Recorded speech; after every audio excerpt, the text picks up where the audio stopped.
घोटकी में अवांखे ख़बर ॾींदा हलूं। घोटकी में गैर कानूनी हद दख़लिन ऐं कब्ज़नि बाबति सिंध टीवी न्यूज़ जी ख़बर जो नोटिस वठी हद दख़लिन ख़िलाफ़ ऑपरेशन जो फ़ैसिलो कयो वियो आहे। म्यूनिसिपल जे एडमिनिस्ट्रेटर ऐं सीएमओ जी सदारत में इजलास थियो।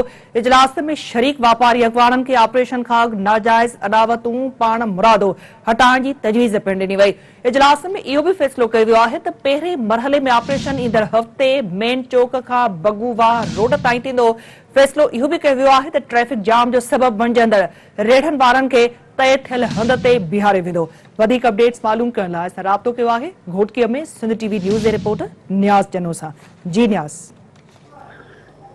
जी निदा ही म्युनिसिपल कमेटी घोटकी जे एडमिनिस्ट्रेटर ऐं असिस्टेंट कमिश्नर इम्तियाज़ मोहसन ऐं सीएमओ कमर जमा अंडर जी सदारत हेठि हिकु इजलास थियो आहे जंहिंमें शहर जे समूरनि वापारी यूनियन्स ऐं शहरी तराज जे अॻवाननि लाला केसर ज़मान पठान मियां निसार ख्वाजा मिठल घोटो ऐं ॿियनि शिरकत कई आहे। हिन इजलास में फ़ैसिलो कयो वियो आहे त ईंदड़ हफ़्ते खां वठी गैर कानूनी हद दख़लनि ख़िलाफ़ ऑपरेशन शुरू कयो वेंदो जेको पहिरें मरहले में मेन चौक खां बगोवा ताईं थींदो।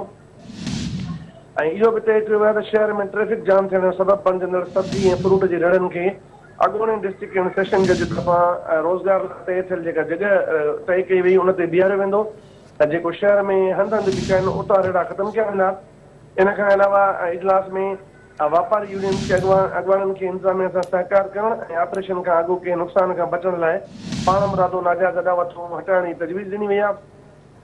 हिन इजलास में फ़ैसिलो कयो आहे त ऑपरेशन 3 मरहलनि में जारी रहंदो ऐं समूरे शहर में हद दख़लियूं ख़तमु कयूं वेंदियूं आहिनि। जेके रेड़ा हूंदा उन्हनि खे विकंद बीहारे वेंदो। तव्हांखे ॿुधाईंदो वञा त सिंध टीवी न्यूज़ शहर में गैर कानूनी हद दख़लनि ऐं कब्ज़नि बाबति ख़बर नशर कई जंहिंजो इंतज़ामिया नोटिस वरितो आहे जंहिंखां पोइ इहो फ़ैसिलो कयो वियो आहे। जी ठीकु आहे नियाज़, अपडेट करण लाइ वॾी महिरबानी अव्हांजी।